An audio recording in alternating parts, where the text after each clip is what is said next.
as a creator, what's the difference between Instagram, TikTok, and Twitter? Like on Twitter, everything is news. Yeah. So you got to be fast. You can't sell on Twitter. You can't do a promotion. You can't do a launch. The only launches that happen on Twitter are, I think the biggest thing that people get wrong with creation is no one cares who you are. You can have 1 million followers. People still don't really care. On Instagram, maybe a little bit more, but you had to be early to get people to, you got to be a Logan Paul. This is Chris Josephs, co-founder at Autopilot. Do you like have any predictions on where paid versus organic is going? Where we are looking at Autopilot is UGC first, paid second, but still really doubling down on paid, because paid allows you to get from 10 million in revenue to 100 million. UGC won't necessarily do that. What we're actually noticing is there's 2 types of creators that we're finding. There's the creator where if you tell them exactly what to do, they're really great at executing, but you have to be super prescriptive. There's the other type of creator, which is like one more level up, where they're almost more of like a strategic thinker. And it's like there's 3 ways to kind of live your life, and there's 3 ecosystems. One,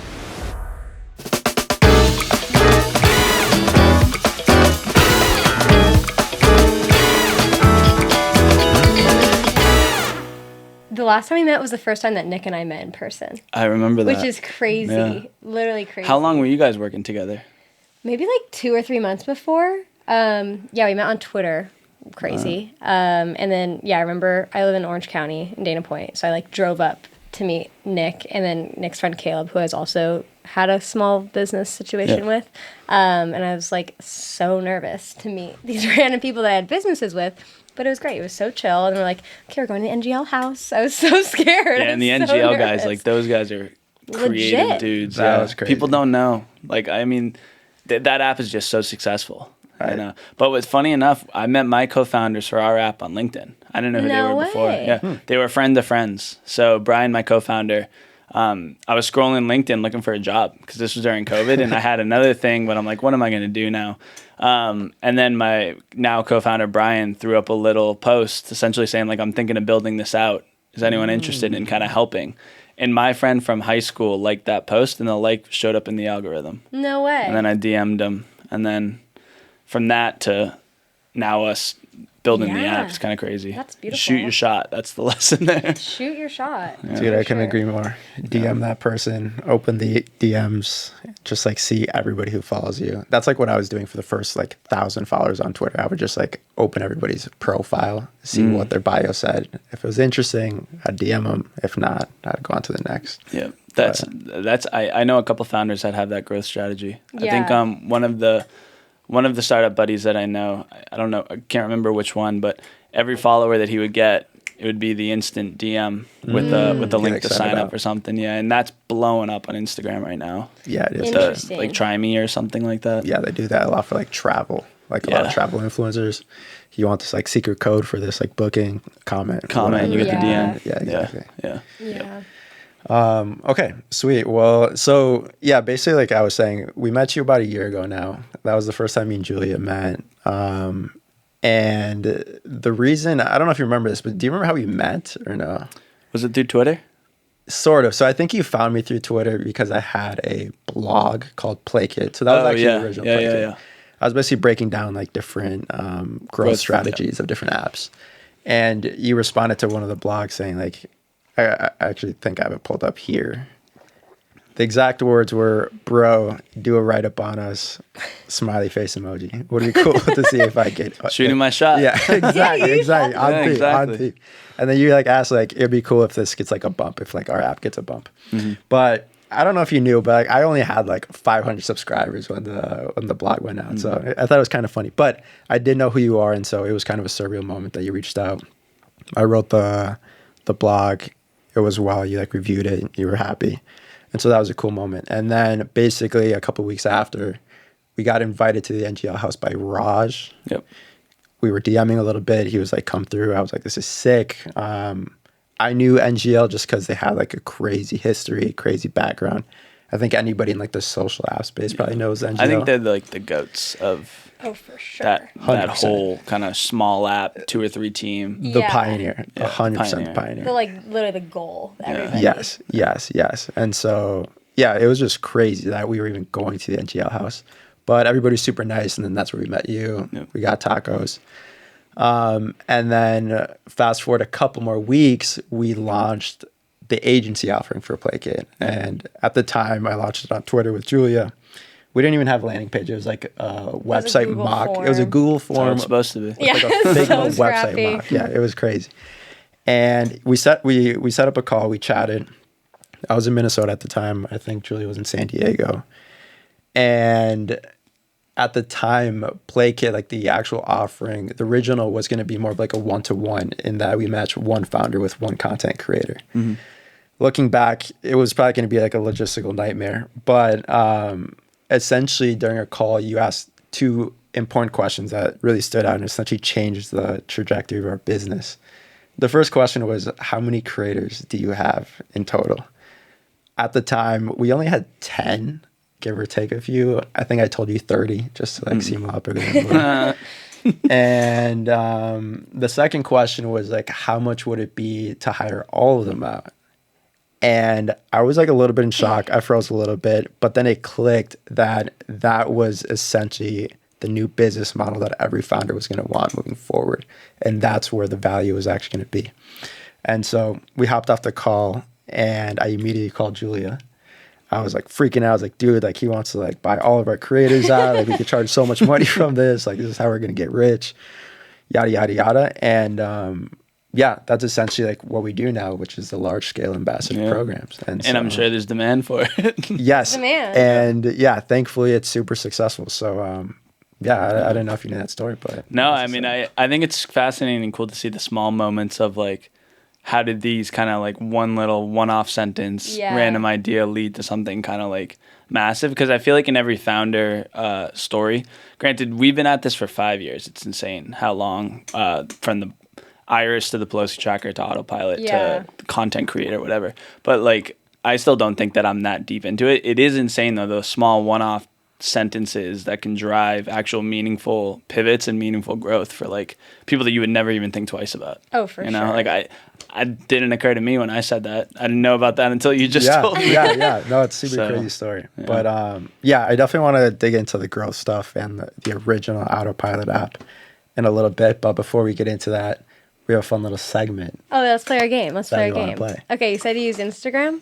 I do. Let's pull it's my favorite social. I feel like my thinking with this is that the new palm reading tarot cards is actually just looking at people's social media feeds, because it's like, oh, what are you actually into? What does the internet feed you? So we can see who Chris really is. Got it. I'll give it to you. So you want me to give it to you, or you want me to?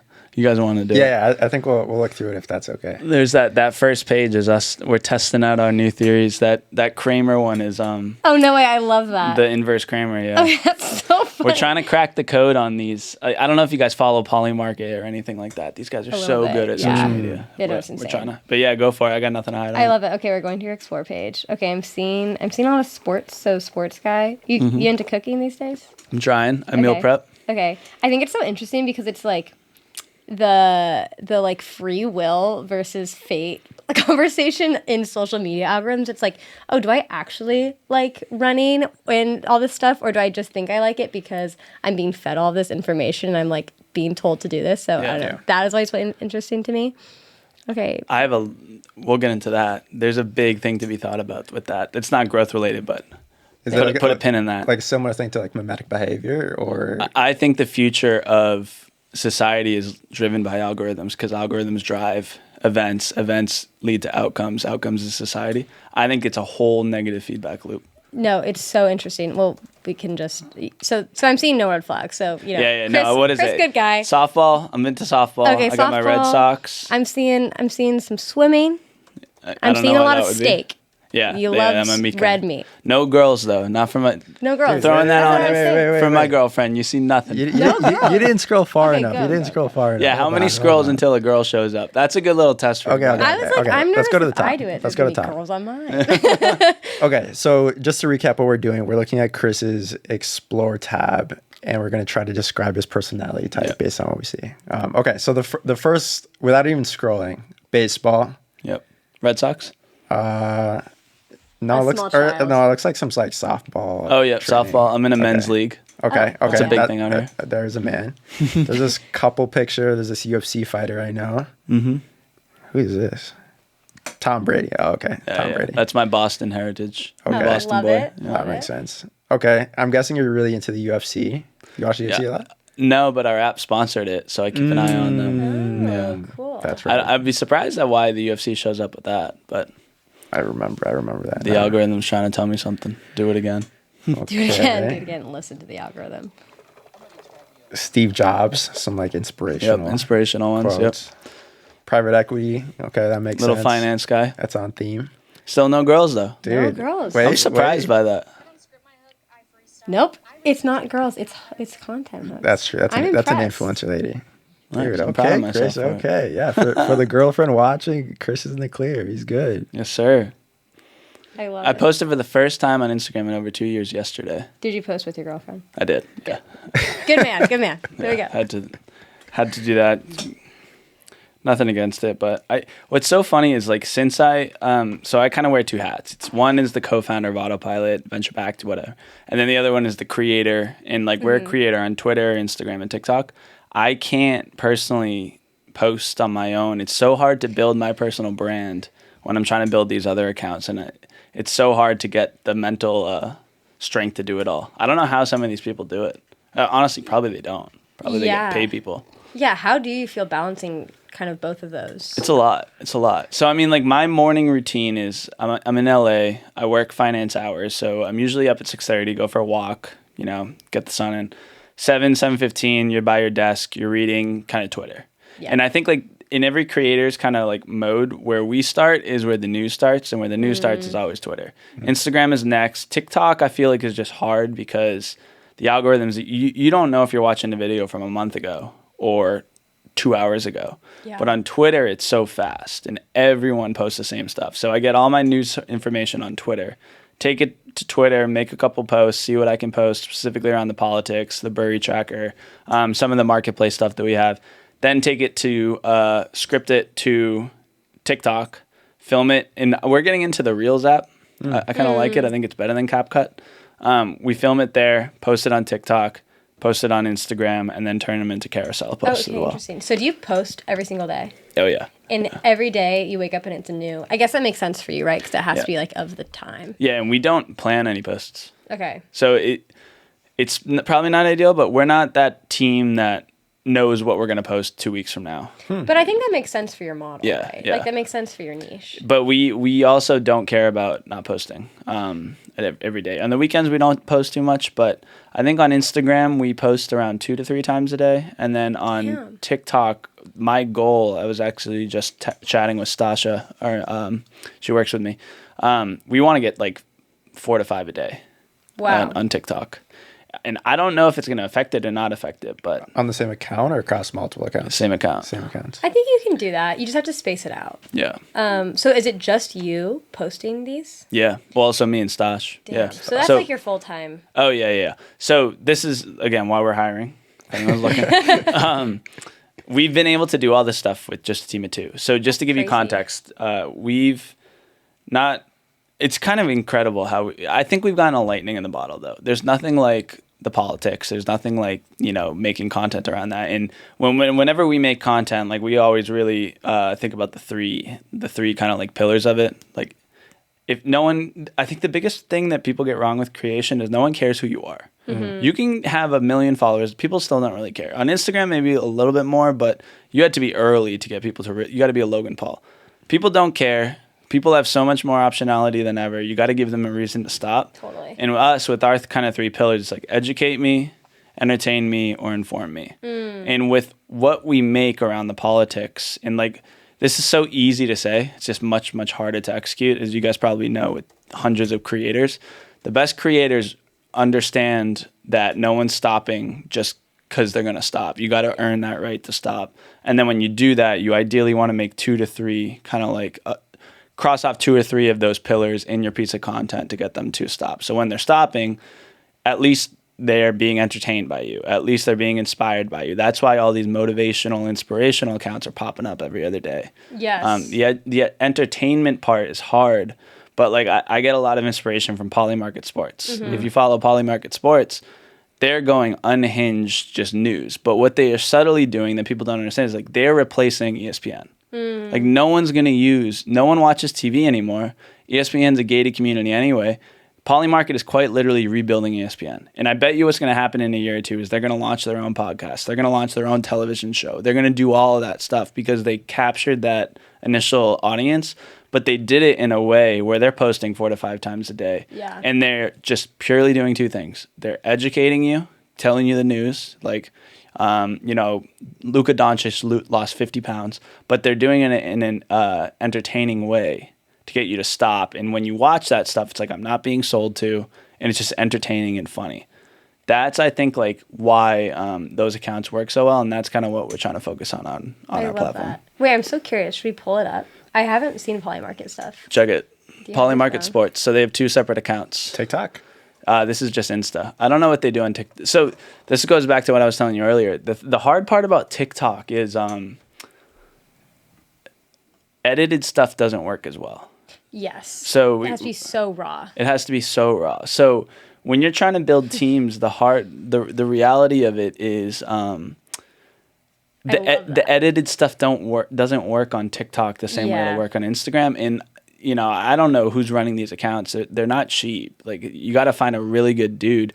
But the problem is you can't repurpose that account. That only will work on Instagram. I don't know if they have a presence on TikTok. I love this. I mean, the first post right now says, "Oh fuck," and like some football guy. Like I don't know who that is, but yeah, that's hilarious. I love that. Packers like going to be traded QB1. If you scroll down, and what they're doing is they're inherently selling their product. Yes. But again, like what's so fascinating and funny about this is, it's so easy to see. It's so easy to be like, oh, we're going to do the same thing. It's so hard to execute. To create. Yeah. How do you kind of go from that inspiration to execution stage?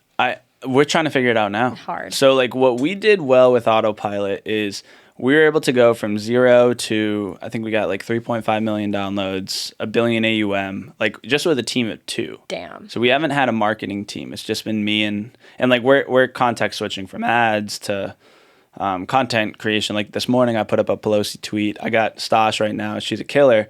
She's making 2 posts on TikTok and Instagram as we speak, filming it. She's then going to give me the script. I'm going to film it. So you need the creators. Yeah. But what we are struggling with and we're trying to figure out is going through that next stage from, okay, cool. You guys are the Pelosi Tracker app. Everyone knows who you are. There's now competition in the space. And also it's like at the end of the day, that's a depreciating asset, whether they get banned or Pelosi is 86. She'll retire eventually. You got to move on to the next thing. We're trying to solve this idea of how do you sell at scale a marketplace of investment strategies, where instead of you having to kind of pick stocks on your own, you can go to our platform and you can find a Pelosi Tracker. You can find a Quiver Quantitative. You can find a Gannon Breslin, these guys and girls who are going onto the platform and launching their own strategies.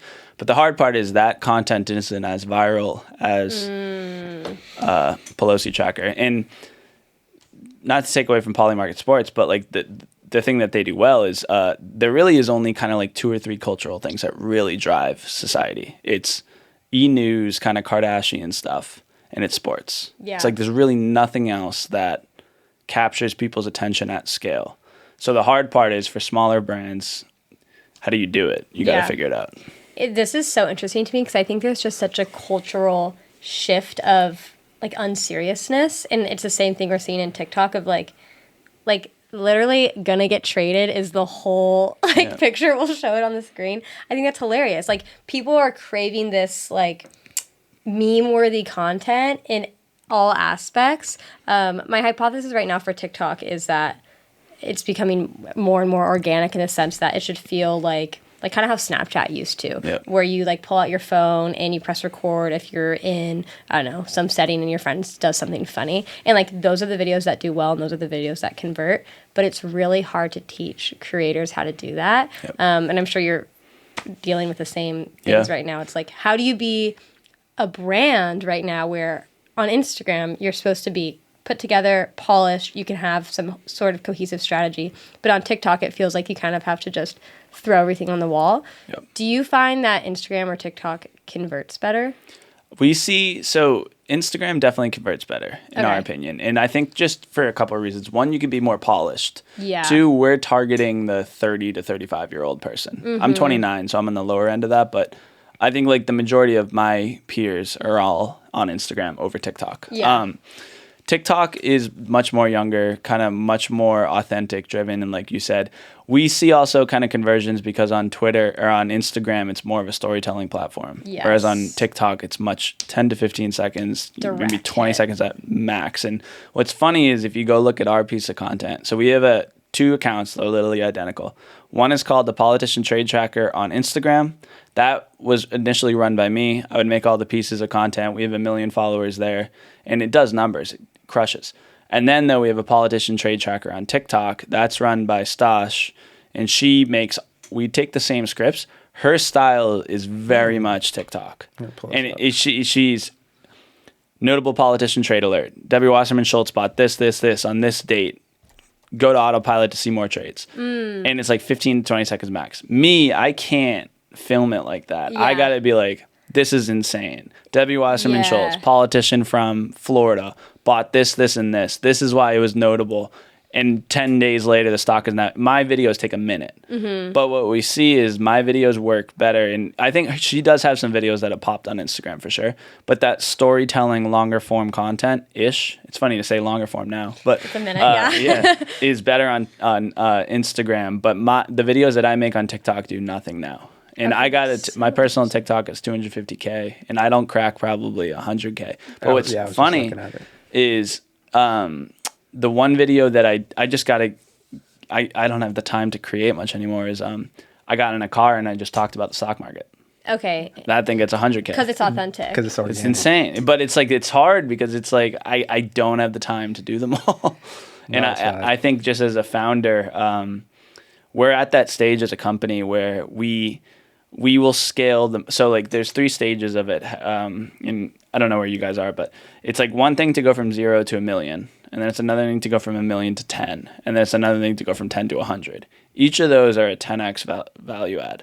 But now it's like, how do you go from that third stage? And part of, I think, the reality of going from 10 to 100 is you got to scale it. You got to come up with that poly market style. You got to really like crack the code where you aren't getting behind the camera and filming 2 or 3 a day because I just don't have the time. Exactly. So, yeah. It's and a huge time suck.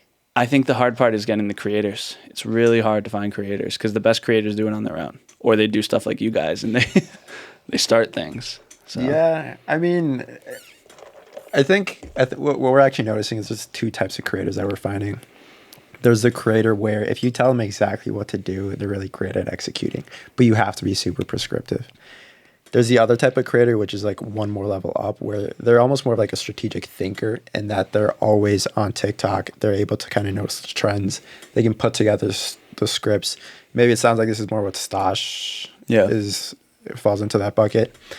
And so it kind of just depends. Like, I think if you're okay holding their hand and really walking them through it, then there's probably a larger pool to pick from and it's a little easier. But if you want another Stash and want people who can just like take something and then run with it and then like 4x that one thing that they ran with, you probably got to do a little more digging, or you just got to invest a little more time. Yeah. Right. Yeah, because so there were 2 reasons why we at Autopilot weren't able to use kind of like some of the services that you guys had was compliance as an RIA is a whole other world, so it's hard.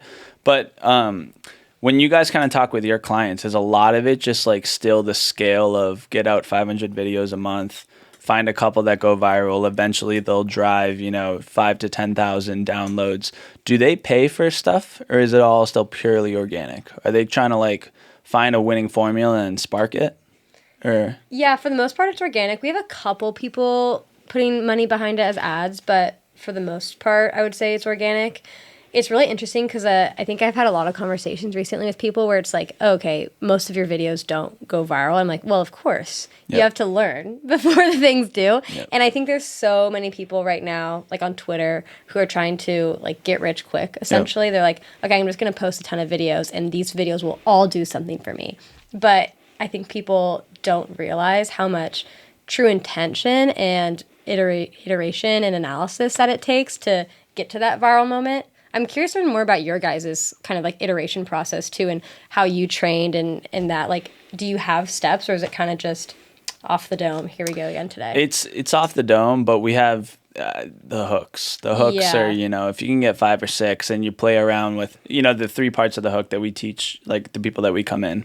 It's like you got the visual hook, you got the text hook, and you got the verbal hook. Mm-hmm. And it's like we play around with those 3, drag and drop. Sometimes it works, sometimes it doesn't. But pretty consistently, one of those 3 do pop for us, and we can get 500,000 on Instagram and maybe like 50 to 60K on TikTok. On Twitter, we have Twitter's trickier because it doesn't have it has a character limit. Yeah. Mm-hmm. So you got to keep it under 260. But the reality on that platform is you got to be really good at copy.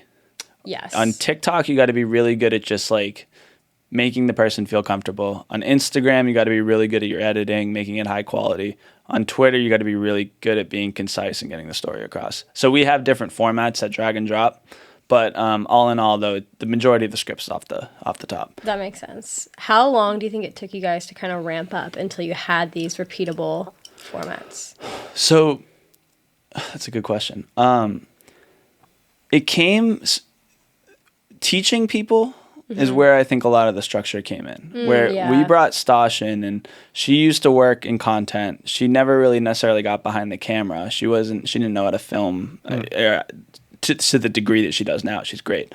So a lot of me kind of learning on the fly. I didn't have any structure. I had no kind of like foundation of, I'm going to do this every day. I would just get behind the camera and figure it out. And then we eventually saw patterns. We saw what would work. We saw, okay, if this politician does this at this moment, this is how to frame it. If someone trades this at this moment, this is how to frame it.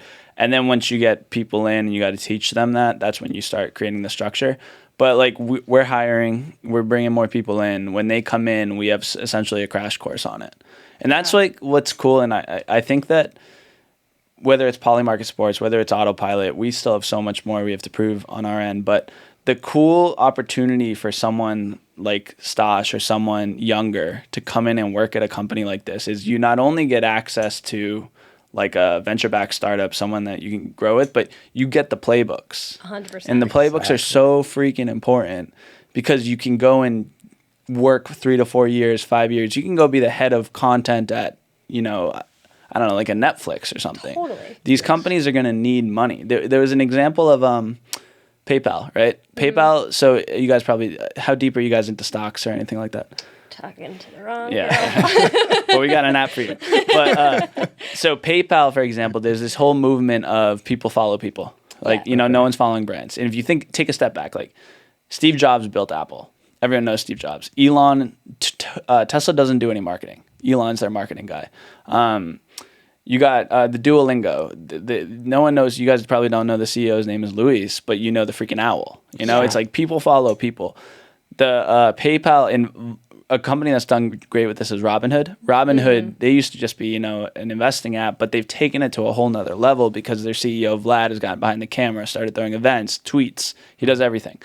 PayPal is trying to kind of follow that suit, and they actually just put a job out. They're trying to hire someone for $250,000 a year to write copy on Twitter as the ghostwrite for the CEO. Damn. But that's a $250K job. That's going to provide more value, and they see it because like if the CEO of Twitter or the CEO of PayPal can do this at scale, that's going to drive more incremental growth than a $250K of ads for a company like PayPal. And you can get people to buy in. I think there's a massive opportunity for these creators that look like, I get you can create content. I get you can try and AI make, a knife cutting an apple and making it sound cool. Like, okay, cool. You can make $1,000 or $2,000 in their rewards program. But there's a big kind of thing. If you can come in and work at a company like that and provide value, get it on your resume, learn the ability to scale it, you can be leading teams in 3 to 4 years. No problem. You can be 26. That's so true. It's actually kind of amazing because they also want the young voice online and like the young people who are tapped in. Creators gotta check out McDonald's. Have you guys seen? So McDonald's has a new campaign. So one of the cultural things that we're seeing on Autopilot is vintage. Vintage is back. Everyone's dressing vintage. Everyone's trying to do these vintage kind of like nostalgia effect stuff.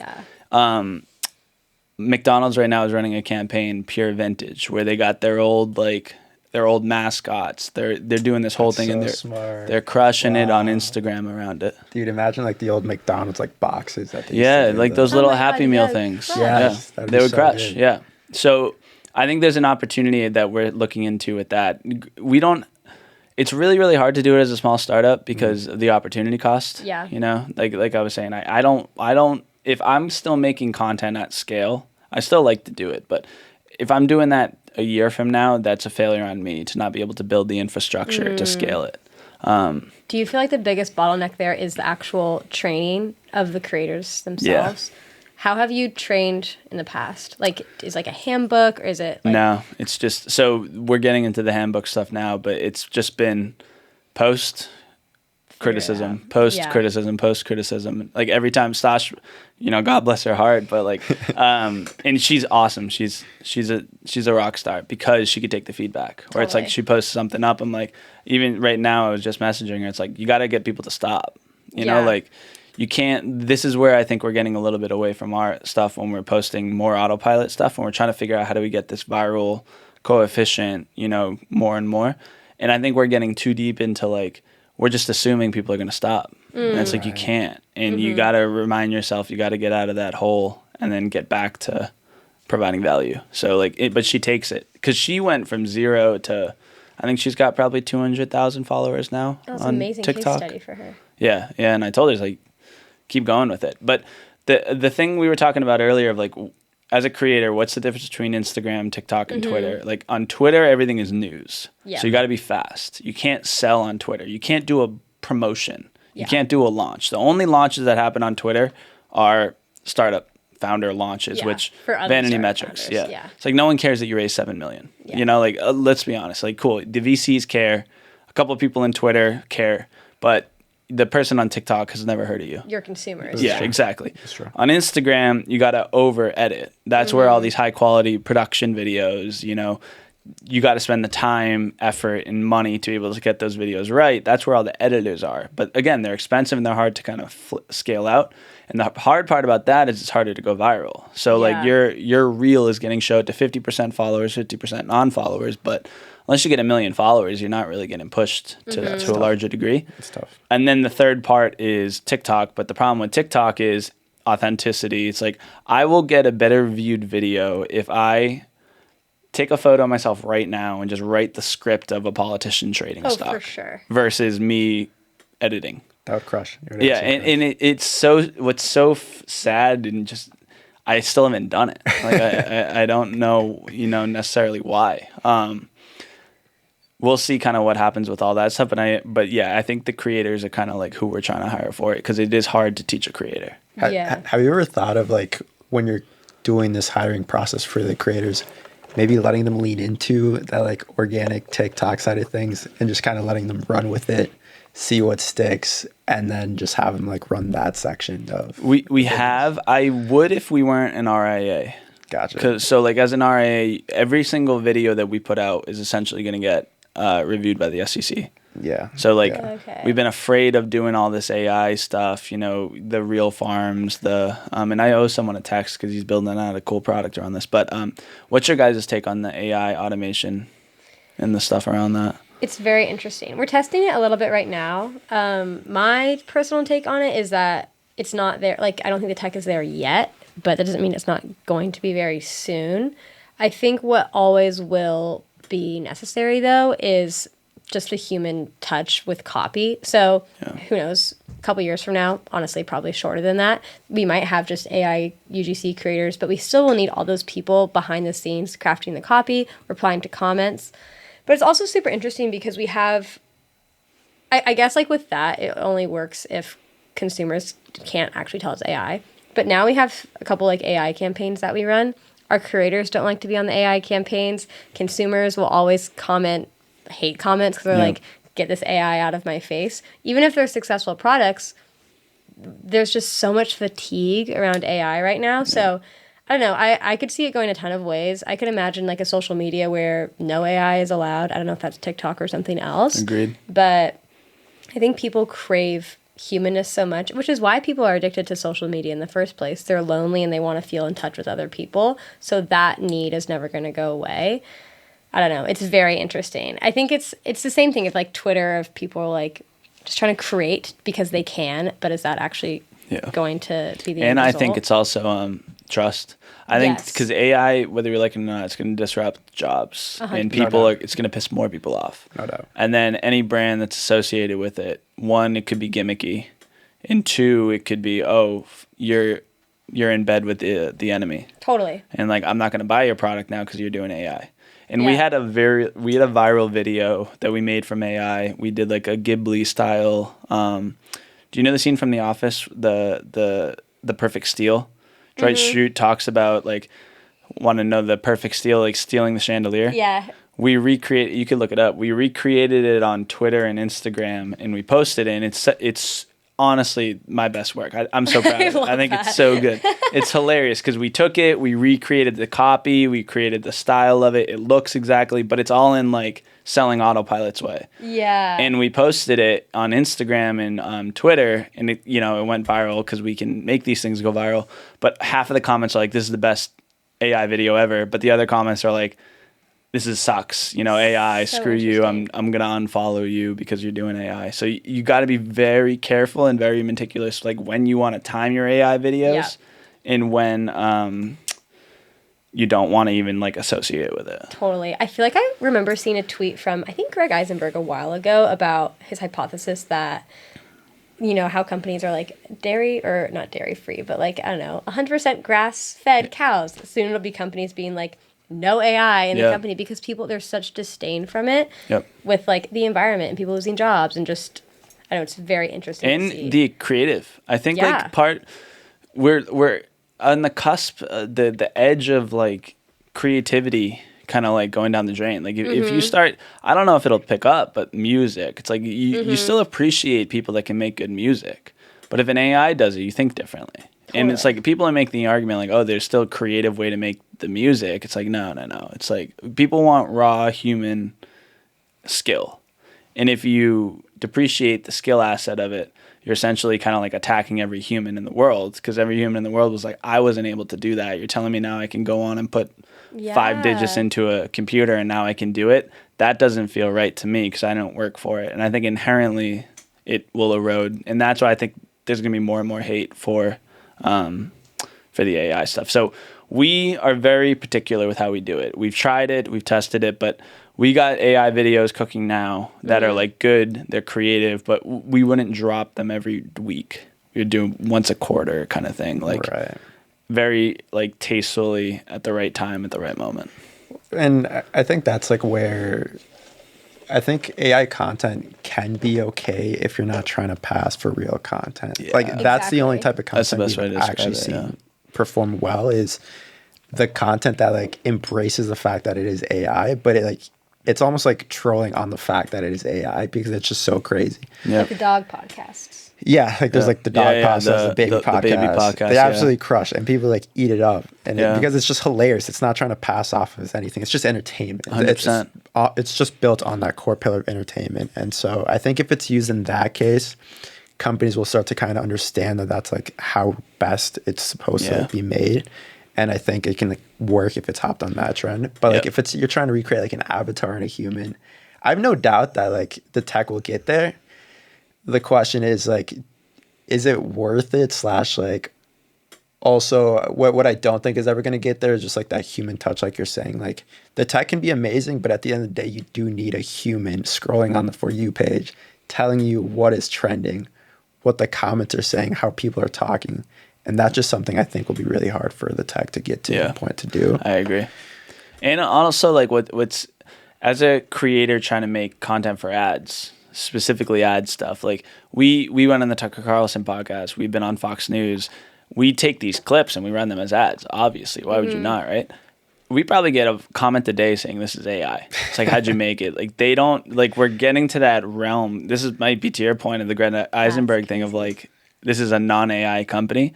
We get it all the time saying like, oh, this is fake. You created this AI commercial of you going on Fox News. And it's like, we definitely, we wouldn't spend the time to do that. But I think like where it gets tricky is like, you guys probably see this. I don't know if you guys have done this, but like people are, they're making the fake podcasts. Yeah. They're doing the fake podcast ads where it's like, okay, if you think about it, like what is the difference between that really and AI? Like if you're really as a company trying to, and this is like my recommendation, you don't want to make gimmicks. Like gimmicks are short-term things.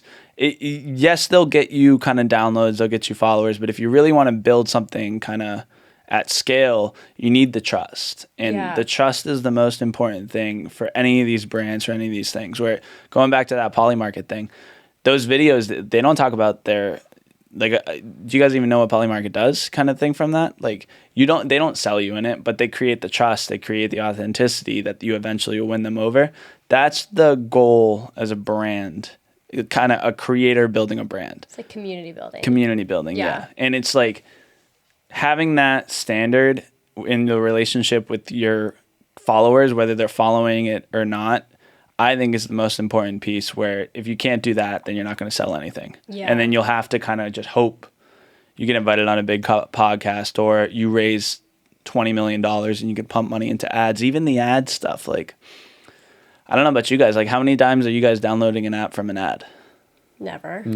And what's even crazier is, do you look at a company differently when you see their ads constantly? 100%. I mean, but I don't know if I just do because I'm here. Well, okay, so I will say ads on TikTok versus ads on IG stories, true. It's a little different actually, because ads on TikTok, I'll just immediately scroll because I'm just assuming it's something I don't want. The stories on TikTok, like the ads are on Instagram, it's actually a lot of times like clothing that I would buy that I'm actually like looking for. Yeah, I don't know how they work, but like they hear me talking. As a guy, we all buy our clothes from Instagram. Exactly. Stories. It's like, I was just talking about how I wanted some like white cargo pants, and like there they are. Thank you, Instagram. Thank you. It's actually like useful.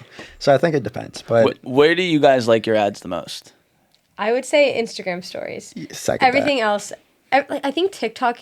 Maybe just because I'm like on Twitter, it feels so cheap. I'm like, oh my god, another one of these fucking apps. Like, how is there another? And are you speaking? You're speaking ads or ads? Yeah, ads. And coming from the VC world where you can get money, it's the easy cop out is like, we can build an app and we can rank top 60. Like, I can tell you right now, if you were to scroll through the top finance apps, which companies are running ads and how much money they're spending, where they're spending it, because you just know. You know that they're spending around $15 to $16 CPM on Instagram. They're then throwing it on Reddit. They're taking that same ad, throwing it up on TikTok. On TikTok, you can't do politics, so they're doing it a different way. Like, there's a whole game to it. There's a whole dynamic. But I was just curious because my hot take around all of that stuff is the companies that are going to be able to crack ads the best are the companies that aren't going to be the ones running the ads. It's going to be like that word of mouth, that brand feeling, that Red Bull. But again, like, it's so interesting. There's only so many. There's only so many. And you would think that it'd be so easy to just go do that more. But it's just hard. Yeah. So what is your guys' ad strategy then? So we're in very much the testing phase. We probably drop, I don't know if we could say exactly. We don't drop that much. Okay. We're dropping, a decent amount, but we've only raised $7 million to date. And we're working on another funding, which, we got some money and we don't even necessarily know if we need it. We were profitable last month actually, which is Woo-hoo! Cool. I know, right? Congrats. But so we spend across Instagram and YouTube. Okay. We're testing on TikTok. We're testing on Reddit. TikTok is hard because they don't do politics and they're very kind of specific about what they can do. Instagram is easier because you can scale it. Reddit is Reddit. But again, like, what's interesting is you need to have the right copy. Each platform is a different dynamic. Each platform is a different world. And also, though, like, I'm no ad expert. I think, like, where I get obsessed is the organic content. Yeah. Because I just think, like, we run that Politician Trade Tracker account with 1 million followers. We can either build that or we can pay to get an influencer to post a story, or we just pay for Instagram to post a story. All of that is so much more expensive than just spending the time, effort, and money building your own account. And then, like, I could throw up a story whenever, Yeah, so 100%. That's, I don't have much to say on, like, the ad kind of network, the ad placements. Because the other thing that's really interesting that that difference from 2 years ago is the ad networks are so good. You just let the algorithm run it. So you just got to it goes back to creative. And I don't have enough experience to be able to, like, say I've cracked the code on creative ad ads. That makes sense. That makes sense. And you're the one that's kind of and we need to hire. Yes. Yeah, like where I'm going right after this is I'm going right back to I'm going to this cafe across the street, and then I'm going to go right to TikTok and YouTube to put up new ads. Yeah. And I think like the thing that is fun about creating the content, and we've been able to go from the Pelosi Tracker to the even our TikToks is how you can kind of like get into the users and head. And like, how do I make content that, again, inspires, educates, or entertains? With ads, it's a different game. Yeah. It's much more like get to the value prop. Don't do it in a way that annoys me. And don't oversell me, but also make me stop. It's hard. Yeah. It's a different breed. So interesting. Do you like have any predictions on where paid versus organic is going? We've like started talking to some bigger companies, and so many of them haven't caught on to this like big organic, like UGC style. They all do influencer and paid still. Yep. I'm curious if you have any predictions.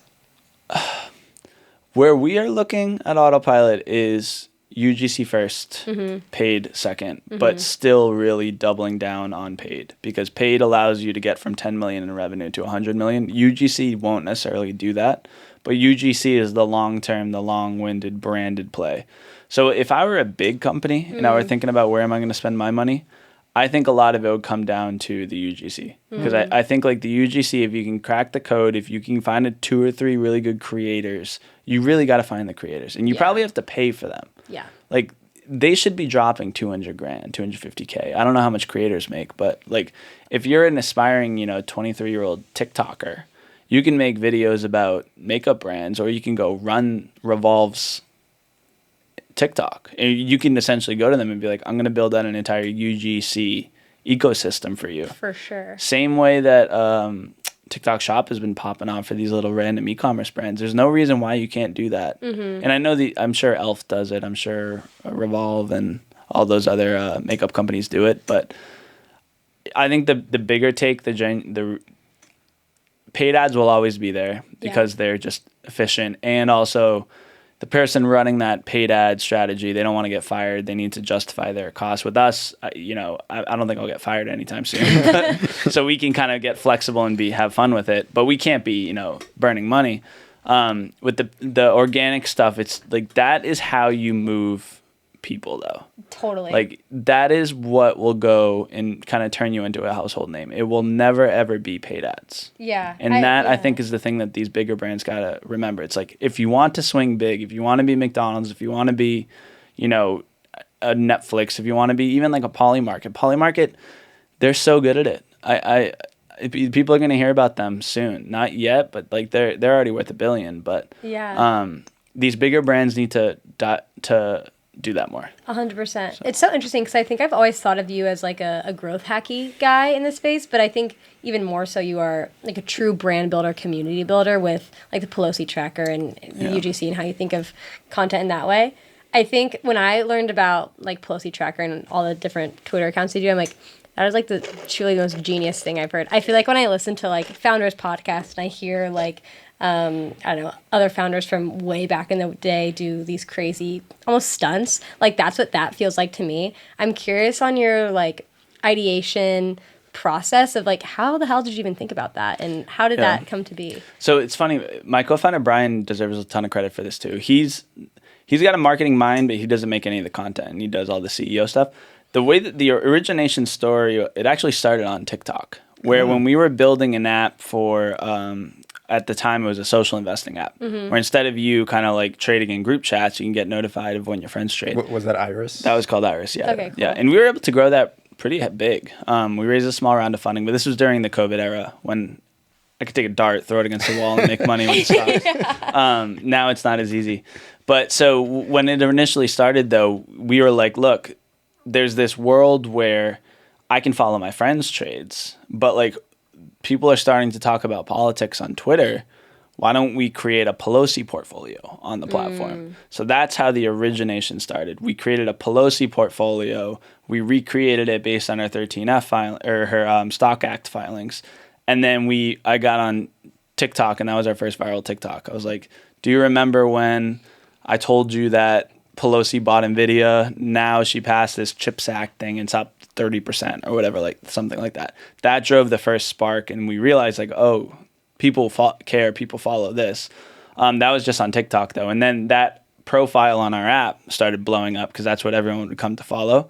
On Twitter specifically, if people don't remember, but there was this thing called, this is what's insane.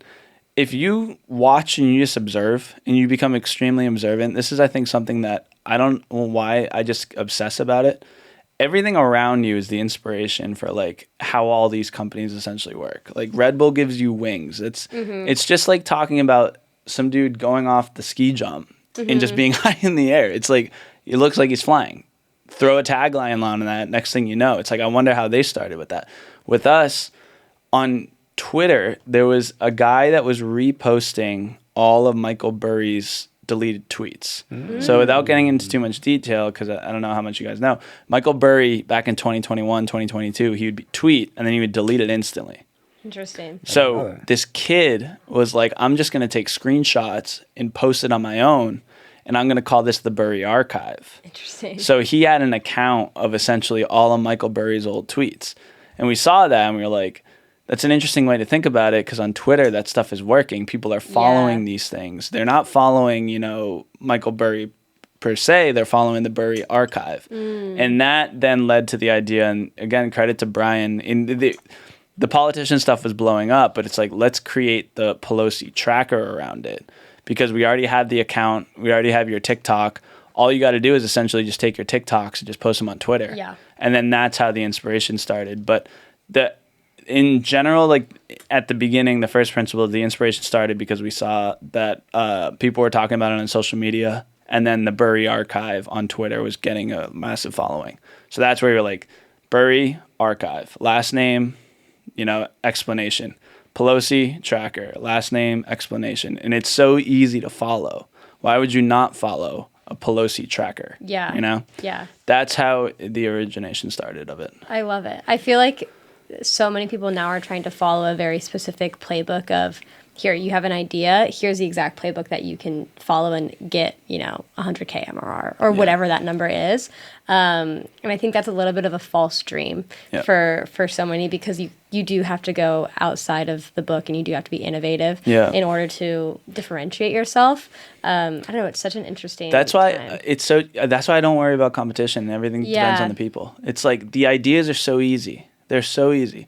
But if you can kind of look around and you could see like different examples of things that work, and it's like, how do I take that idea and use it on my end without becoming too cringy? And like, we're working on an ad right now. We're working on 2 ads.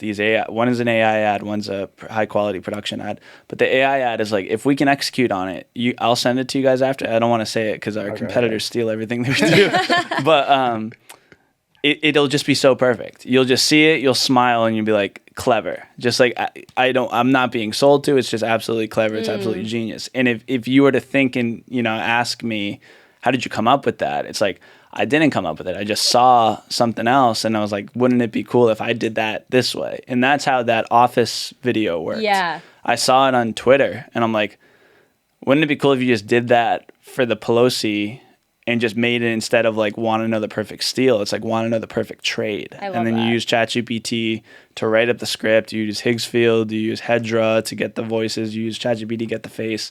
I think a lot of the marketing stuff that works these days is inspiration from culture and out there. And a podcast that I listened to that was great was the founder of Skims, the one who partnered with Kim Kardashian. I forget what it was on, but he goes through and he talks about his marketing and how they're always culturally relevant. And he's like, people overcomplicate it.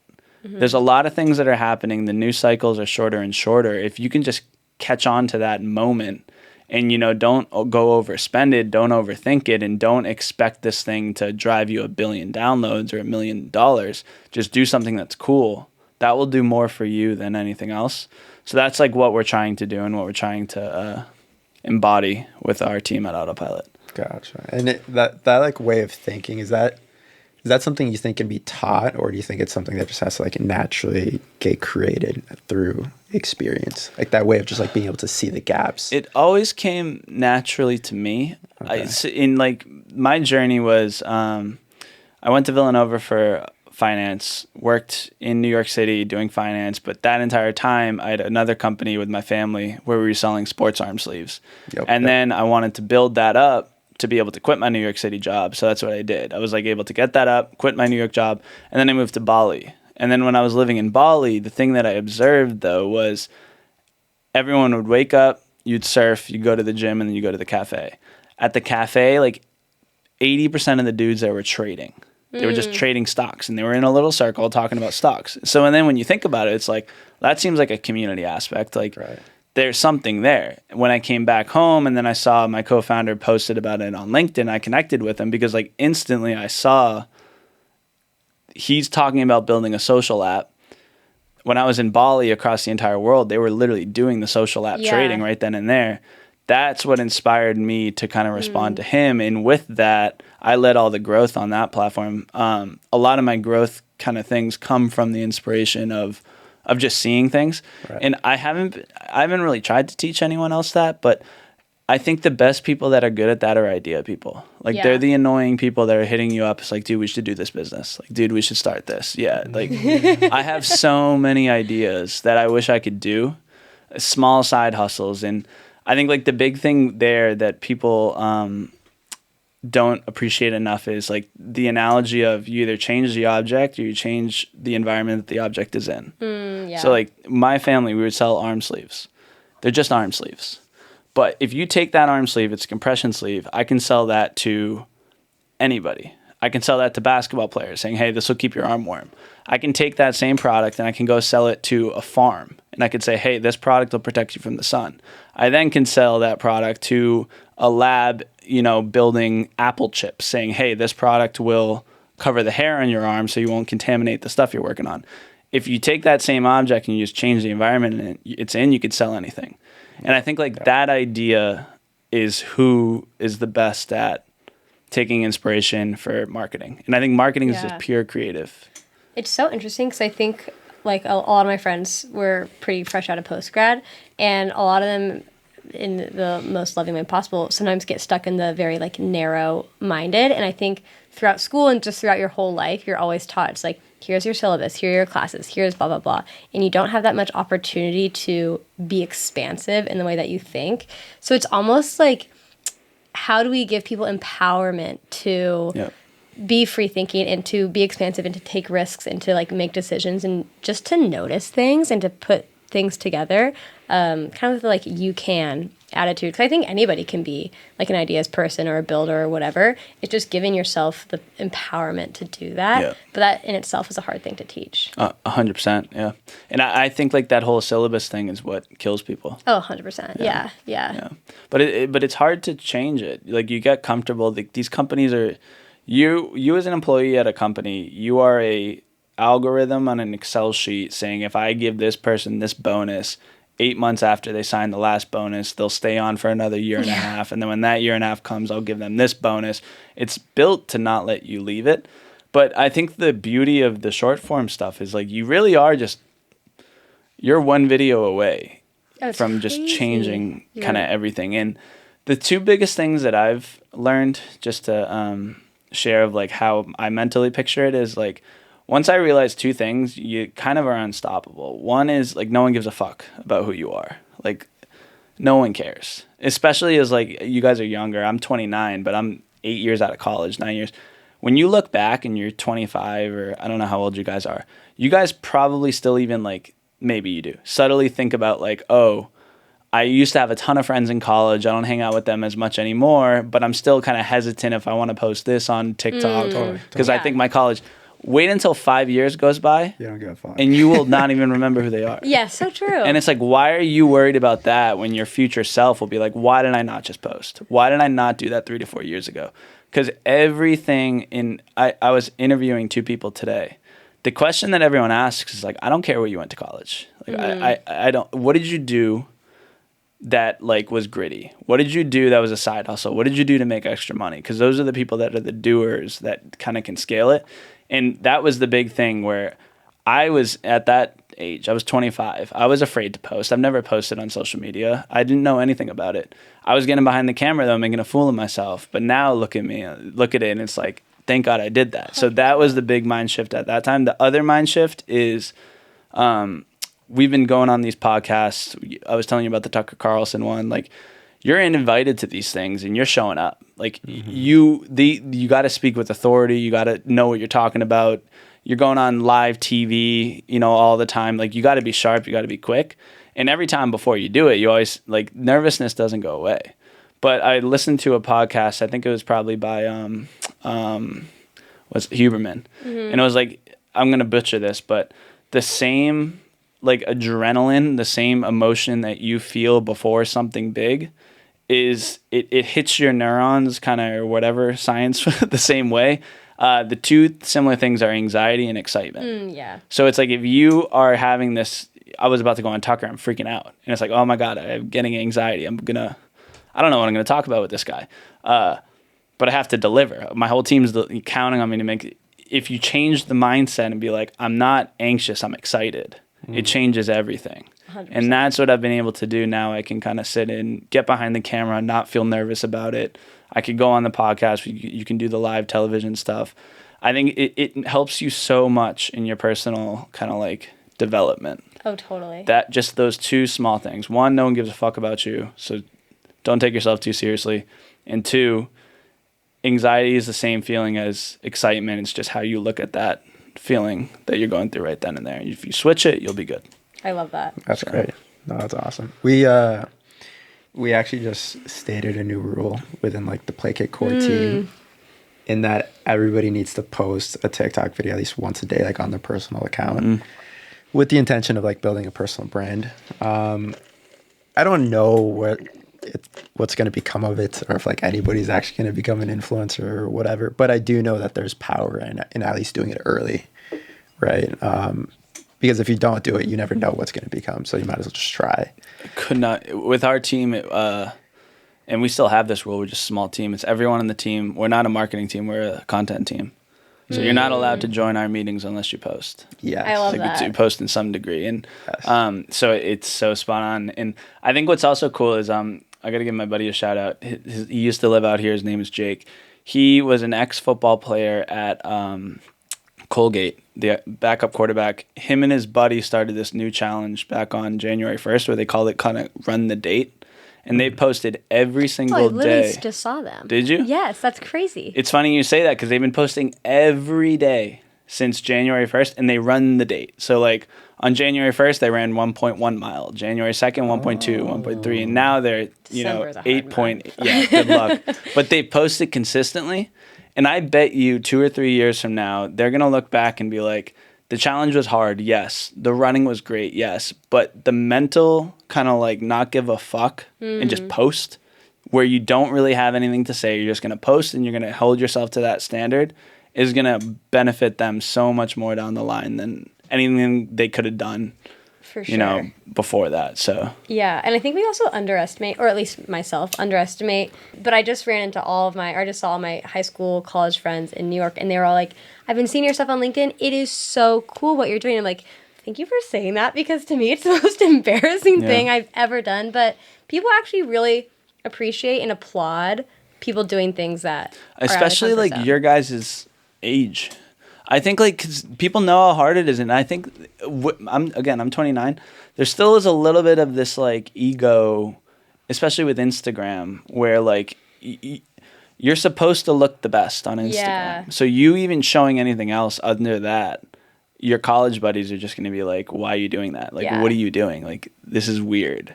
But I think like with your guys' generation, you see it's like that stuff is all fake anyway. Yeah. And also like I'm on it 10 hours a day. Why not try and make some money with it? So, yeah.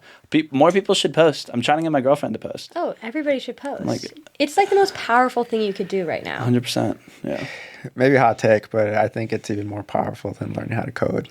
Yeah. Yeah. Maybe hot take. I mean, I don't think that people are going to say the creators will get replaced. If you're good, like maybe they'll replace, the 2 to 3 second, pre-video and then. Exactly. But they won't replace storytellers. No, or community builders. Yeah. And I think like, again, Greg Eisenberg is so good at this, where it's like, if you can just come up with a small little niche, you can make 5 or 6K a month. You start with that. You're working a full-time job. You then go to Starbucks. You make $5 or $6K a month. That $5 or $6K takes the largest expense probably in your life off the table, which is your rent. So now you're living your life making full-time salary, not having to pay for rent because this side gig is able to do that. You then use the side gig to then do consulting where you're making even more money. And then once you do that, you build out your own company. Like exactly kind of like what you guys do. It's not rocket science. It's just perseverance. Yes. 1,000%. So little fun fact is that we actually have a ton of creators who work at PlayKit who are in college, have never created a piece of content in their life. They started working at PlayKit. Now they're making 10, 12, 15K a month. Yeah. Basically like a software engineer's salary. 100%. And I think all that's to say, like, you don't like need to know exactly what to do, but there are resources out there to help you. But at the end of the day, the first step is just posting the first video. Yeah, so 100%. And again, like you can get a job. If you want to get into marketing, don't try and polish your resume. Just get behind the camera. Yeah. It's just like, even if like you want to get into coding, like there's so many, because I know that it's hard to get a job these days. I was reading the statistics, like 1 out of every 2 recent college grads, they're trying to get from finance to marketing. Wow. It's hard. Ugly. It's super ugly. You have to, but you also got to be like, look, it is what it is. Like we're hiring with our team. When you're applying on LinkedIn, you are one of 500. You're one of 550. We took an interview today from some guy, and we only took his interview because he applied. Yeah, we saw it. But he DM'd multiple people on our team saying, like, I'll take you out to matcha, and I'll get you in New York, I'll get you a matcha. I'll take you out to coffee. We were like, okay, that shows drive, that shows initiative. You just got to differentiate. And this is like for all the people that are looking for the job. It's like nothing's going to help you except yourself. Like 100%. And do not just think you're going to quick apply on LinkedIn. You got to get the email. You got to like get creative. You got to write up a case study. Literally take someone's Instagram and audit it. Mm-hmm. Send it to them and be like, hey, this is the 3 things that I'm seeing you're doing on Instagram. I think you could do this, this, and this. Yeah. And you will get hired. Because yeah, as like a hiring person now going through this, it's hard. It's hard to find the difference. And all that matters is drive and care. Everyone has a ChatGPT resume. Like, yeah, how are you gonna... everyone does have a ChatGPT resume. Yeah, exactly. 100%. So that's one of our first full-time hires, his name is Tyler. Shout out Tyler. Shout out Tyler. He applied, same thing, LinkedIn with like a million other applicants. We had like PhD people applying. We're like, you don't belong here. Love you. Please, I hope there's other jobs for you. And like, honestly, we got overwhelmed too, just because there was like so many applications that you have to go through. If I were a new person right now, this is what I would do. If I'm trying to get hired, 1, get the resume ready, get some sort of little preview, kind of who you are. 2, go find the person's email. 3, when you find the person's email, and there's ways to do this. Like, say if you're working at like PlayKit, I bet you're probably Nick at PlayKit, Julia at PlayKit. You're not wrong. Like every company has that, so you now instantly already know the email of the person you're trying to hire. Like if you're trying to hire Joe Smith at the company crowdstrike.com, do Joe at CrowdStrike, Joe.Smith, J Smith. Try every single one. Then in the subject title, say blank application - why you should hire me. They're gonna open it. And then when you get there, you say, hey, going right to the point, I applied for this. Here's 2 reasons why you'll hire me. 1, I'll outwork everyone else that has applied. And 2, I wrote up this quick little memo of what I would do to be able to bring value. You will get hired. Yeah.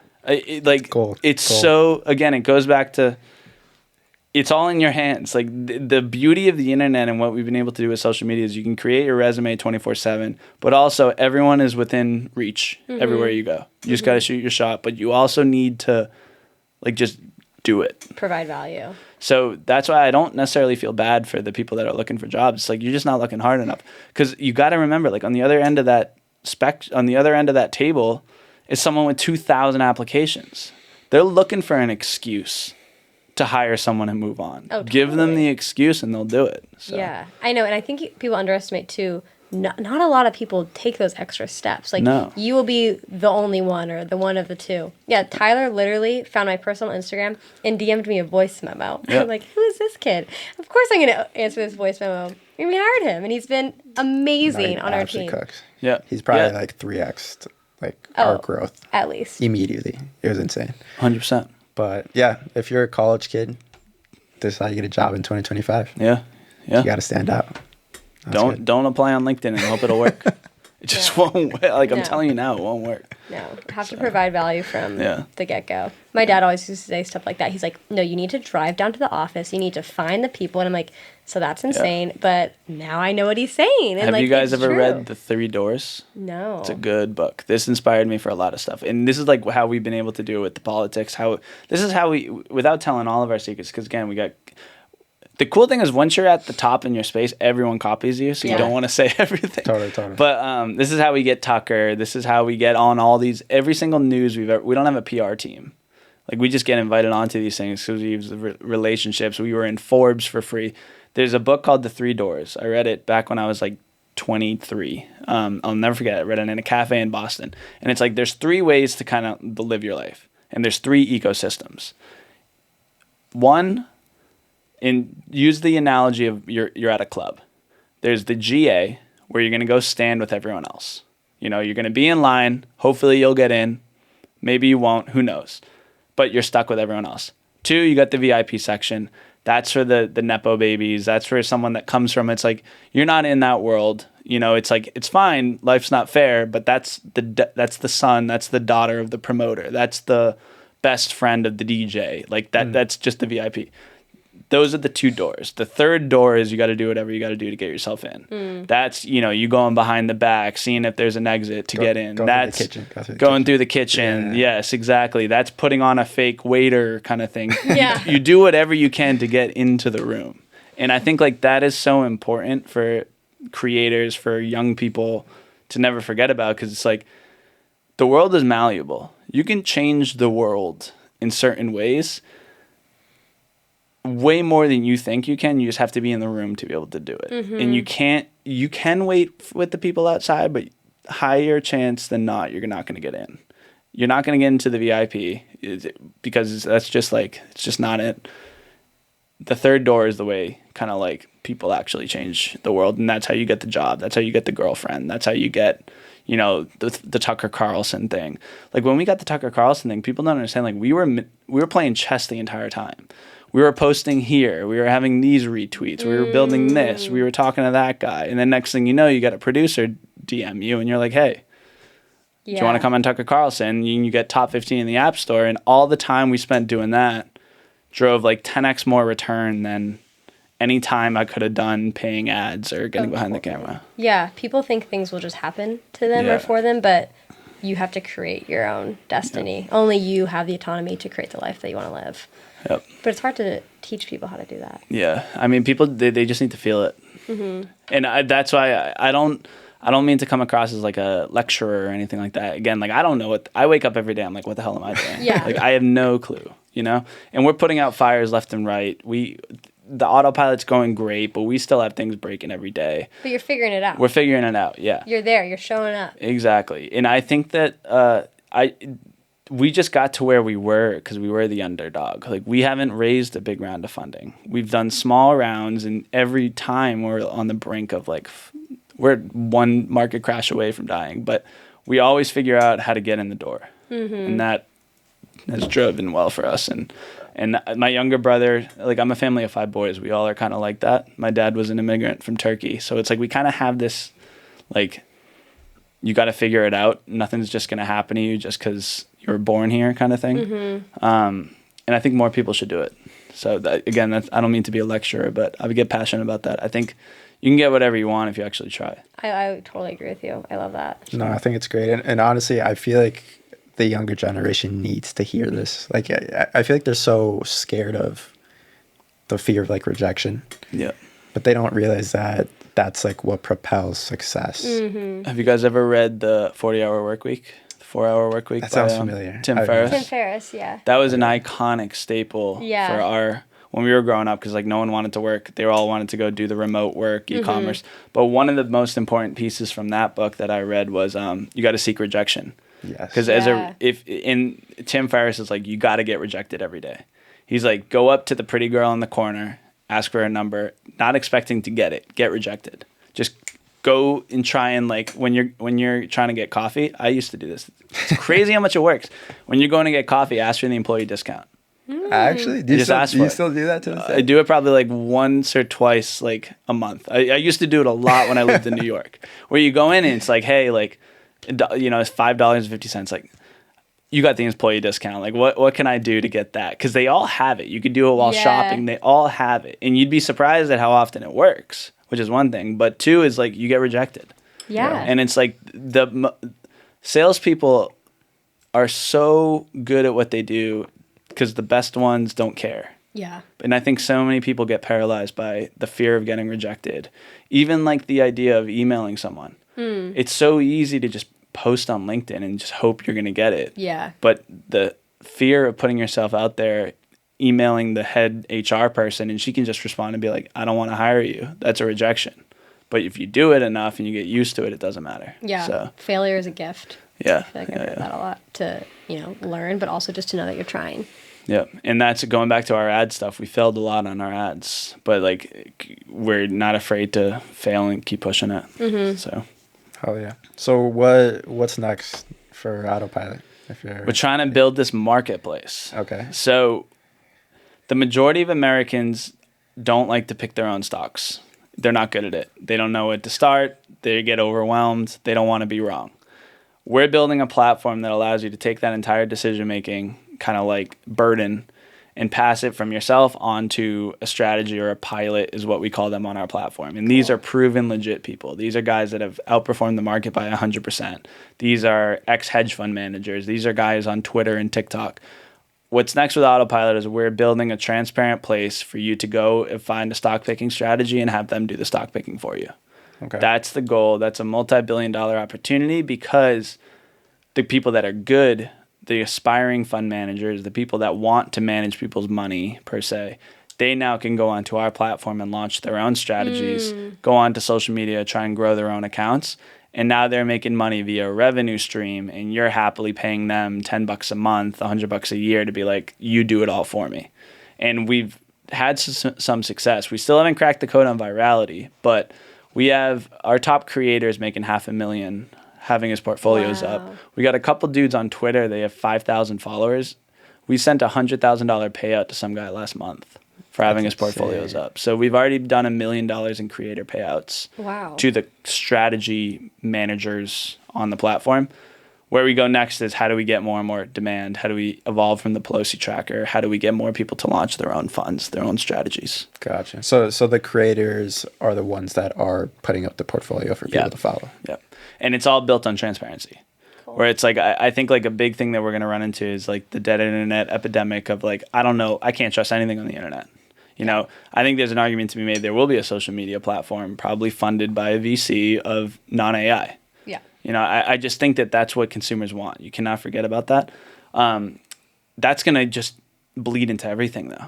You're not going to believe people's returns and portfolios. You're not going to believe anything unless it's in real life. So we're taking the stance, and this is what we've done. It's like a very transparent way.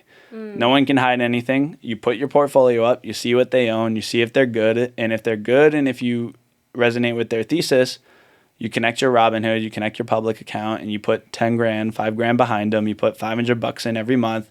And then I can guarantee you, even like compliance reasons, like I can guarantee you, you will be up after 5 to 10 years if you're putting in $500, you know, to some degree.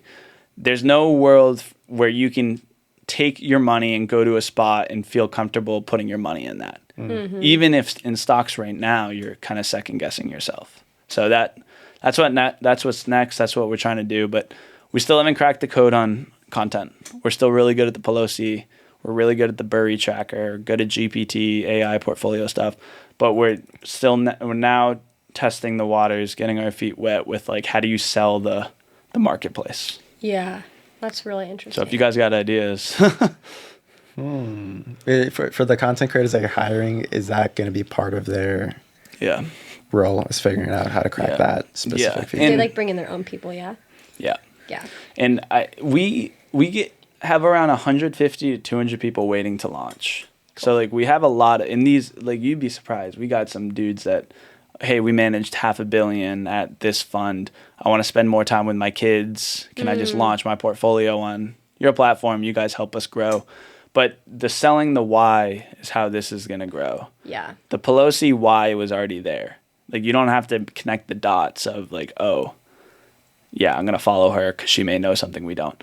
This is a harder game to play. Why would I follow this random portfolio? Or why would I even download this? And it's like, the hard part about that is the education. Like, as a brand, you got to this is what Duolingo did so well. Like, they educated a whole market, a whole category that you can learn on an app now. Yeah. And they weren't selling, come learn English, come learn Spanish, come learn. It's like, no. Now you can do this. It's possible. Yeah. And our platform is the best place to do it. It's a little bit of a different framing. Very top of funnel. Very top of funnel, yeah. Because that's like what we define in the industry as like a category. It's like you got to, we're trying to recreate a category. Yeah. Never before was it a way for you to launch your own fund. Now there is. And it's like, how do you do that? Interesting. So do you have a harder time, or maybe it's both, attracting like consumers of the app or these creators? So right now, I wouldn't say it's harder. We don't really have an issue with both. Okay. I think over time, what's going to get harder, in my opinion, is attracting the pilots, like the people launching, because we have a big belief in this, and I think this is true across the board. Just people don't think about it. It's like, if you lower the barrier of entry to something, you don't necessarily know what will come of that, except more fruitfulness of that. So, like, take for example, Shopify. Like, Shopify, there were storefronts. Shopify lowered the barrier of entry of launching a store from, a $250,000 street store to $30 a month, launch your own store. Now, at the time when they launched, there were only probably around 20 to 30,000 kind of quote unquote stores. Now there's 250, a million plus, because they lowered the barrier of entry. Same thing, you guys will know this one is TikTok. Like, how many creators were there before TikTok? Like, on Instagram, there weren't that many creators. The only creators were on YouTube. But TikTok lowered the barrier of entry to becoming a creator by making these tools so easy that anyone can do it. We're doing the same thing with fund managers. Yeah, that makes sense. And we're doing it in a responsible way, but right now, how many people are aspiring fund managers? Yeah. I think there's a world, like, again, I want my girlfriend to do this. Imagine you don't know how to pick stocks. You don't know. You can launch your fund on Autopilot, and you say, look, I'm not picking stocks. I don't know what I'm doing, but I'm going to set these things up, and I'm going to start posting about them on TikTok because I'm going to bring you guys along for the journey. Oh, yeah. Totally. It'd crush. I mean, have you seen the content around, like, I wish I invested in Poppy X years ago or whatever? Yep. Alinea Invest does that well. Yes. You know who they are. Yes, they do. Yeah, they're good at that. Yeah, that's super solid. Yeah, I feel like there's probably a similar angle. No doubt. So, cool. Right now, though, we're still got to figure out kind of just the content pillars of it. It's just hard to do. And again, like, there's only so many brands that do this well. You need the creators, you need the money, and you need time. Yeah, and it's tiring. Yes. So, like, you can't take a break from content. Yeah. As you guys probably know. Never take a break. No days off. No days off. No vacations. So we got 4 rapid fire questions. Just ba ba ba ba ba. Okay. Most underrated growth lever you've used that isn't a meme? I was gonna say a meme. Most underrated growth lever we've used that isn't a meme. Trial reels right now. Those are good. Okay. Yeah, I don't think those will last, but I think trial reels now. Why don't you think they'll last? I think they'll just get saturated. Gotcha. Those kind of tap into it. And I think the other part is probably something on Twitter around, on Twitter you can share links. You can't do that anywhere else. So, like, I would say trial reels and then kind of like cracking the code on certain Twitter things is the most underrated growth stuff for now. But the hard part about that is they only last 6 months. Yeah, it's always something new. Everyone finds something out. So yeah, that makes sense. One content belief you changed your mind on. One content belief I changed my mind on? Yeah, so like maybe before how you used to look at content versus like now how you look at content. Any difference? I've been pretty consistent. I would say one thing that I did change my mind on though was AI. I was thinking that AI was going to do this big thing because I thought that over time people would get comfortable with it, and I think they will. But I think like authenticity and the backlash of what will come with that, I changed my mind around scaling of AI content. Like I was going to do a whole thing around it, but we stopped because it's like I'd rather spend my time building authenticity. So that was a big thing that we debated internally as a team a lot on, but we didn't end up doing it. Gotcha. Do you think there's ever a world though where you can build authenticity with AI? Yeah, but I think you got to own up to it. Yeah, it has to be super transparent. Yeah, I think you got to like just be like, this is AI and I'm going to tell you 5 stocks to buy or something like that, specifically for us. But again, like we're regulated, so it's harder. I could see other brands doing it for sure. But again, to go from 10 million to 100 million, you need stuff that scales authentically. Like we're not looking for a Twitter, we're not looking for a TikTok to get 100,000 views to drive 1,000 extra downloads. Like we're just not looking for that anymore. We're looking for like scalability, and I think the AI stuff will help with that maybe, but I don't think long form kind of over time it'll work, but I could change my mind on that next week. I could go back and forth on that one a lot. Super valid. Yeah, we'll see what happens. Day in the life, routines you keep to stay creative and emotionally, even during growth plateaus. Yeah, what's so funny is growth does plateau. it literally is this. Always. It's insane. It's like a drug. You're like, yes. The and then once you get into the harder part is once you get into subscription revenue at scale, like once you're up high, like we're making a good amount of money a month, you could still be growing. Like we're still top 100 in the App Store, but now the churn is offsetting that growth. So you got to go to top 50. You got to go. It's hard.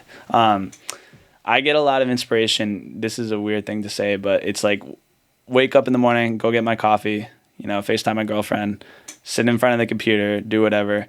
And then all of my ideas come in the shower. I don't know why, but all of my ideas come in the shower. And I don't sit, but I'm like, this would be cool. That's how I came up with the Office one. I was in the shower when it came to me. The other commercial we're working on now, that came to me in the shower. I don't know why, but if it works. All of my ideas, and I get a lot of inspiration from just looking at something and being like, wouldn't it be cool if we did this? And then in the shower, it all connects. I've heard that before, actually. Does that happen to you or not? No, I get ideas. I feel like at the randomest times. Like I got an idea at the Rufus Du Sol concert I was at the other day, and I wrote it down in my notes app. It's like so. Are these random. content ideas or these app ideas? Or? Honestly, just overall business ideas. Sometimes content ideas. I would say most of the time just overall business ideas. I can confidently say now, because I context switch so much, cause going from founder to partnership to creator, when you're in the creative groove, everything comes. Yes. Like, I could go 3 to 4 hours being like, this will be perfect. Yeah, and totally. We're doing this big commercial and we're talking about how do we do X, Y, Z? And it's like this. And then if I'm trying to come up to and be creative though, like in certain moments, like when I'm about to film a piece of content, if I don't have that creative spark, it is completely dull and it doesn't work. Yeah. So it's like I always have to be like when I'm in the moment, I got to capitalize on it. Totally. Yeah, I don't know if that happens to you guys, but no, definitely. Yeah, for me, it's my best moments are when I'm listening to music, and for some reason, the emotion or the vibe of the music makes me inspired to think of something else, and I'm like, boom, dots connected. Or it's when I'm about to fall asleep, then the ideas hit me. I'm like, fuck, I gotta write this down if I forget. And then, what would be a fun, I don't know if for your guys' future podcast and stuff like that. I screenshot a ton of stuff. I screenshot so much. If I were to go through my screenshots right now, I bet you it's just ideas of Dude, I bet you everybody screenshots stuff. That's good. I like that. Do you guys screenshot a lot of stuff? Oh, yeah. So here's an example. I saw this of a video. Have you ever seen this video of Trump? Yes. Him pointing at the thing? 100%. This was a Friday. I was in a creative mode. I'm like, wouldn't it be because he's pointing at someone? And it's turn that into a meme and be like, who's been putting off their investing and should start today? I love that. And then it's Trump just pointing at it. It's that clever little stuff. I wasn't out there looking for that idea. Mm-hmm. I saw the piece of content and I was like, wouldn't it be funny if you turn it into a meme? It's who's been putting off there, and who said they were going to get started with investing but didn't, and it's like a little pointing at you. That's like, but that came from a screenshot. I screenshotted it and then I came back to it. I'm like, oh, that's what I wanted to do. You're just constantly looking, it feels like. Yeah, my mind is never off with that. Yeah. I got a billion ideas. With right now they're probably more ad related, but yeah, I think the best creative people are constantly in it. Yeah. No, that makes not saying that I'm sense. the best, but like I'm always thinking creatively. Totally. No, you're good. You're good, clearly. Success is showing. No, I think a good question that I would ask kind of more people is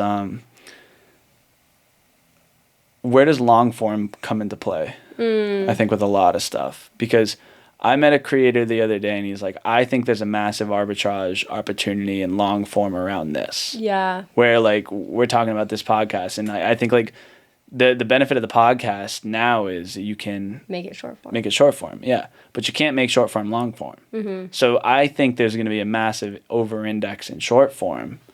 And what the world's going to want next and what YouTube's going to do is more long form stuff. And I don't know how that gets solved. I don't know what type of content is being made there. But my bet is long form is going to have some moment in 2 to 3 years that is going to work because people aren't focusing on it. I love that. I'm very interested in Substack right now. Substack, in like newsletters in general. Have you met the Beehive guys? Yeah, actually. Yeah. Tyler? Super nice. Yeah, he's homie. Yeah. I think people are flocking to it more. It's authenticity. I think exactly. Like, and also people are reading more, you know. Yeah. Like, people want to slow down. Yeah. Yeah. And that's why like you guys are in short form central, you know, like even it's funny with Stosh. It's like I watch Stosh's videos. I'm like, I think you got to story tell more. And then she watches my videos like, no, you're making them too long. People don't care. But she's 24, 25. Yeah. I really do wonder what happens once because it will happen. Like once you over index to the point where videos are 4 seconds, 5 seconds, what does the other side of it look like once the pendulum swings back? And I don't think people are thinking about long form enough. So that's what we didn't cover, because like when's the last time you thought truly deeply about like long form content? Hey, we're on this podcast right now. Fair. So go up on YouTube. Exactly. Yeah. We have a newsletter. Yeah, Substack's a good idea. I can see that working. We had a Substack that was making $50K a year. No way. But we shut it down. Because Substack you can grow if you're good at email. Yeah. Damn. Yeah. Goals. Why didn't shutting it down? Just too much overhead. It wasn't worth the time of the other stuff. Yeah, that makes sense. But again, like if I was young, I mean, if I didn't spend all my time creating content for this, I would just try and be like, how do I pay off my rent? Yeah.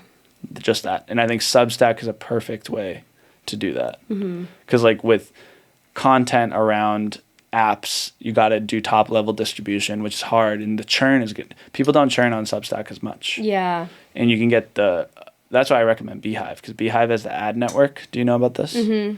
Like they'll get you referrals, so you can automatically find the people advertising for you. Yeah. But we had a Substack. It was making I think like $50K a year. Hell yeah. And then we shut it down. Wow. The emails are still chilling, doing nothing. But we grew that through Twitter. Oh, interesting. Yeah. Okay, super cool. No, it's the same thing with Blake. Yeah, it started as a newsletter, but Twitter was like the top of funnel. Yeah. For the newsletter. Are you monetizing the emails at all? We were for a little bit, but we shut it down we shut down the monetization just because it wasn't worth the time. Yeah. Exactly. But it's a super good distribution. Do you guys channel. think about consulting at all? I used to do it a little bit. Honestly, it was a like time suck thing. You never charge enough. You really think? I mean, I don't know what you charge. She was making bank. I don't know. She was making bank when she was doing it. I was making bank. It was also a long time ago, but I was like, I don't want to sit on my computer anymore. I think now I chase freedom more than I chase money, in the sense of like I just want my time back. Yeah. Are you guys working a lot now? No, transparently not. So you guys are in a good spot then. We're in a really good spot. This is where you guys can be creative. Exactly. When you're not, like, I'm not nearly as creative as I used to be. Yeah, you have to give yourself the time to grow. Yeah. You need space. You need space. 100%. Well, come work with us. I love it. Good to know. Well, thanks, Chris. Yeah, thank you for popping by. No, thank you. Yeah, and I like it. I think again, like people don't understand the importance. I mean, people think they do. So it's like, it's such the cliche thing, like, oh, short form, oh, this, oh, that. But it's like, if you can find a good creator and you can teach them and you can essentially empower them to be like, come work for me for 3 years and I'll get you head of content at Rocket Money or whatever. Yeah. Like, that's the opportunity as a young person. So it's like, that's what Nick wants to do.